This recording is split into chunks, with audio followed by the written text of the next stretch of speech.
वालेकुम जी। जी वालेकुम आप इसी गांव के रहने वाले हैं? जी। यहाँ पर पहले भी आप सबकी बच्चियां पढ़ती थी, चौकीदार को पहले से कुछ जानता था? चौकीदार ਨੂੰ ਸਾਰੇ ਜਾਣਦੇ ਨੇ ਜੀ। वो पहले भी इसी ਪਹਿਲੇ किरदार का ਸੁਣਿਆ कारीगर? ਹਾਂ ਸੁਣਿਆ ਹੈਗਾ ਇਸੇ ਤਰ੍ਹਾਂ ਹੀ ਹੈ ਜੀ। ਹੁਣ ਪਹਿਲੇ ਵੀ 2-4 ਕੇਸ ਕੀਤੇ ਹੈਗੇ ਨੇ ਜੀ। जी पहले भी ऐसे 2-4 केस किए हैं जी, और फिर भी ऐसे- उसे सजा नहीं हुई। ਨਹੀਂ ਅਸਲ ਕਿਉਂ? ਦੇ ਵਿੱਚ ਅਸਲ ਕਿਸੇ ਨੇ ਸ਼ਿਕਾਇਤ ਨਹੀਂ ਕੀਤੀ ਹੈਗੀ। ਕਿਸੇ ਨੂੰ ਕੇਸ ਮੈਡਮ ਨੇ ਦਬਾਈ ਰੱਖੇ ਹੈਗੇ ਨੇ ਜੀ। अच्छा, ਇਸ ਕੇਸ ਨੂੰ ਵੀ ਮੈਡਮ ਨੇ ਦਬਾਈ ਰੱਖਿਆ प्रिंसिपल ने? ਪ੍ਰਿੰਸੀਪਲ प्रिंसिपल भी इसी गांव की है? ਨਹੀਂ ਮੁਲਤਾਨ ਦੀ ਰਹਿਣ ਵਾਲੀ ਹੈ आप मैडम। आप लोग भी यहीं पे रहने वाले जी, हैं, जी, प्रिंसिपल यहीं को भी जानते होंगे। प्रिंसिपल पहले भी क्या ऐसे इतने बड़े बड़े हीनियस क्राइम छुपाने की मास्टर है? मैडम दरअसल ये इंकशाफ जो हुआ है वो मुलज़म्स के थ्रू हुआ है। मैडम ने हमें कुछ नहीं बताया था कि ऐसा वैसा मामला भी है। पहले भी इसके ख़िलाफ़ सुनने में आया कोई FIR हुई थी जो बीच में ही दबा दी गई थी। और प्रिंसिपल यही थी तब भी? जी बिल्कुल यही प्रिंसिपल थी। और प्रिंसिपल साहिबा से जब हम लोगों ने ये बल्कि हमारे बुज़ुर्ग बार बार उनके पास गए हैं, उन्होंने कहा जी बस आप बात ना खोलें। और कुछ वो प्रिंसिपल को थ्रेट्स भी किया जा रहा था। कुछ उस मुलज़म के जो अज़ीज़ व अक़ारब हैं वो 1-2 मुलाज़िम हैं, उसमें से वो मुलाज़िम जो हैं उनके पास उन्हें थ्रेट्स कर रहे थे और कह रहे थे कि जी अभी आप इस बात को ना निकालें। ये प्रिंसिपल अभी भी बराजमान है अपनी सीट के ऊपर? अभी भी किसी ने एक्शन नहीं लिया इसके खिलाफ कंसर्न डिपार्टमेंट्स में से? जी ऐसा ही है जैसे ये बताया गया है कि जो चौकीदार है वो कोई बाअसर है, उसके पीछे लोग हैं जो उसे ना तो ट्रांसफर होने दे रहे थे। स्टिल चौकीदार स्टिल तो चौकीदार। अभी चौकीदार तो चले जेल में है ना? जी जी पकड़ा गया है, कानून की हिरासत में है, लेकिन ये प्रिंसिपल स्टिल बराजमान है जी अपनी स्टिल सीट पर। बरजमान है। और किसी उसके कंसर्न डिपार्टमेंट ने नोटिस नहीं लिया कि ये कोई इतना बड़ा नोटिस वाकया छुपा रही थी और प्रीवियस वाकयात भी छुपाए हैं इसने? जी जी कोई ऐसा नोटिस नहीं लिया। हालांकि पहले भी वाकयात रिपोर्ट भी होते रहे, डीओ की जानिब से कोई एक्शन नहीं कोई लिया? एक्शन नहीं लिया गया अभी तक। क्यों? ना CO ने ना DO ने और किसी ने कोई एक्शन नहीं लिया। शायद इसके पीछे अप्रोच है या क्या वजह है, क्यों इसके लिए एक्शन नहीं लिया जा रहा, जबकि लिया जाना चाहिए था। सादा लोग हैं यहाँ पे, इन्होंने भी शायद आवाज़ नहीं उठाई, बड़ी देर बाद आवाज़ उठाएगी। और ये बड़ी जाती वाली बात है कि स्कूल के अंदर ऐसा वाक़या रुनुमा होना। और प्रिंसिपल को तो पहले से इल्म था और उसे तो मोहतात हो जाना चाहिए था कि भी इस बच्ची के लिए एक बच्ची अकेली को छोड़ के सब चले गए और पीछे ऐसा दर्दनाक वाक़या रुनुमा हुआ। और मैं समझता हूँ कि इसके खिलाफ सख्त एक्शन होना चाहिए ताकि आइंदा ऐसे वाक़यात की रोकथाम हो सके। बिल्कुल आइंदा ऐसे वाकयात की रोकथाम हो सके। अगर ये बच्ची भी आवाज ना उठाती तो न जाने और कितनी बच्चियां लुक़मा अजल बनती, शायद किसी को कानो कान खबर ना होती। क्या होना चाहिए इस प्रिंसिपल के साथ और इस चौकीदार के साथ? जी बिल्कुल ऐसे ही है, उसको तो सस्पेंड करना चाहिए। सिर्फ सस्पेंड? मैं कहती हूँ सजा होनी चाहिए। सज़ा भी होनी चाहिए ज़रूर। हमारी बहनें हैं, हाँ। हमारी कज़नें हैं, सब पढ़ती हैं। और ऐसे जो मुलज़म हैं उनकी अप्रोच बहुत ज़्यादा है। उनके अप्रोच बेखबर हो जाए। हर महकमे में उनके ऑफिसर हैं जिसकी वजह में दबाव में थे हम भी।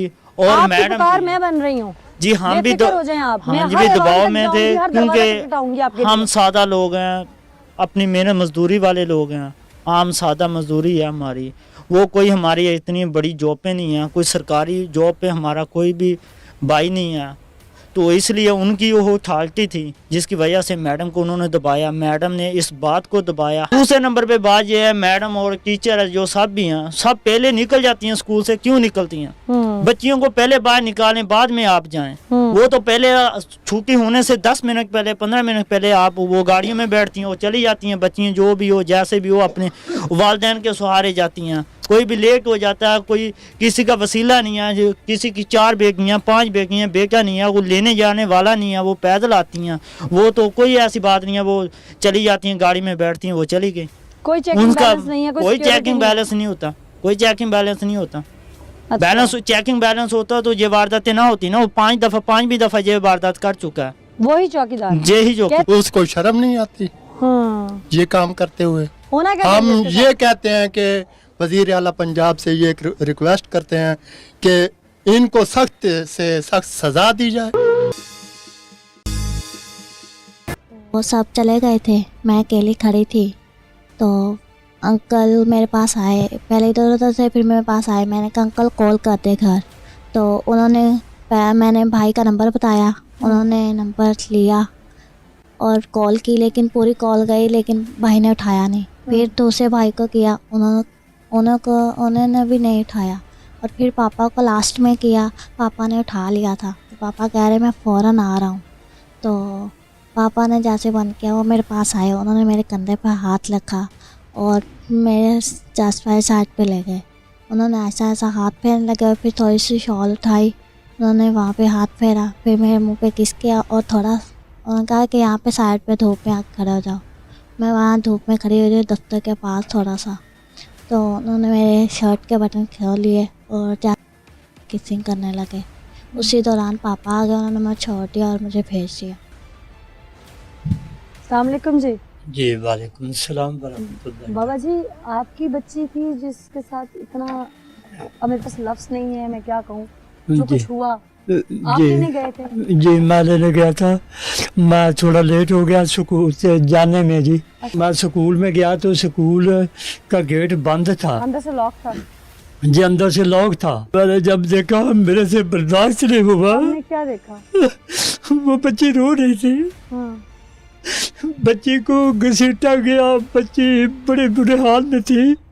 जब मैंने देखा तो मैंने, बच्ची ने पूछा, मैंने कहा बेटे क्या हुआ आपको? वो कहने लगी नहीं बस मुझे घर ले चलो पापा, मुझे घर ले चलो। मैंने कहा मैं आपको डॉक्टर पे चेक करवाता हूँ। आप मेरे आपको लगा गिर गई है बच्ची कहीं? मैंने समझा गिर गई, चोट लग गई, हाँ। लेकिन बहुत जोर से रोए जा रही, तो मैं फिर उसको घर ले आया जी। जब घर लेकर आया मैंने इसकी अपनी बड़ी बहन से बात की, जिसके पास रहती है मेरी बड़ी बहन है, उन्होंने ली, फूफो के पास रहती है।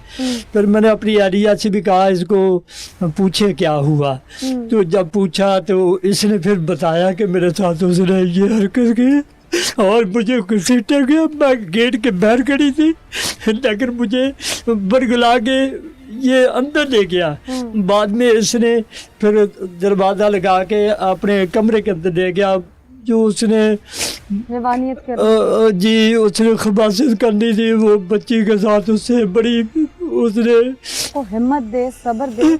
आपने बड़ी हिम्मत दिखाई है कि आप कानून का दरवाजा खटखटाया है, दबाया नहीं है इस मसले को। हिम्मत वाले बाप हैं आप। अल्लाह पाक की तरफ से अगर ये कोई इस तरह की हिम्मत दी जाती है तो अल्लाह पाक उसी को देता है जिसे वो पसंद करता है कि उसका बंदा जो है वो दुनिया के लिए, इंसानों के लिए खैर बने। तो आप ये आने वाले लोगों के लिए मिसाल हैं कि अगर किसी की बच्ची के साथ ऐसा वाक़या होता है तो कानून बना है, उसके पास हुदूद लॉ में, यानी कि शरीयत के मुताबिक भी उसकी सजाएं हैं। तो ऐसे दरिंदों को हम माशरे से उखाड़ फेंकें।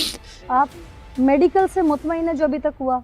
जी मेडिकल पहले हमारा हो नहीं रहा था जी। अच्छा। मेडिकल के लिए हम 4 घंटे हॉस्पिटल में रहे जी। हाँ जी, फिर बकायदा SHO साहब आए और वो अपनी पूरी टीम के साथ आए जी। उन्होंने कहा कि ना इनका मेडिकल किया जाए जी। तो वो कह रहे थे, लेडी डॉक्टर ने जो भी थी उधर, उन्होंने कहा कि हम मेडिकल करते हैं। तो लेकिन टीम जो आई थी वो दोबारा अपने काम के लिए फिर मसरूफ़ हो गई, थाने में चली गई। यानी कि उसको लटका रहे थे? जी, हॉस्पिटल वाले हमें लटका रहे थे। मेरी बेटी का मसला था। मैं आपकी पोजीशन और आपकी मजबूरियां समझती हूँ, लेकिन जब इतना बड़ा कदम उठा ही लिया कानून का दरवाजा खटखटाने वाला, तो हिम्मत तो बांधनी पड़ेगी ना। जी जी। आपको किसी किस्म का कोई प्रेशर या कोई चीज इस तरह की माशरती तौर पर? जी बस हमें हॉस्पिटल में थोड़ा परेशान किया गया था जी। भाई इनका मेडिकल रोक दिया जाए, ना किया जाए। फिर हमारे कौन साथ रोक रहा था? बाहर से कोई कॉल उनको गई है किसी की, दबाया जी। औरत है? हाँ जी, मुझे अंडर प्रेशर किया, उसने कहा कि आप ना किसी से बात ना करना,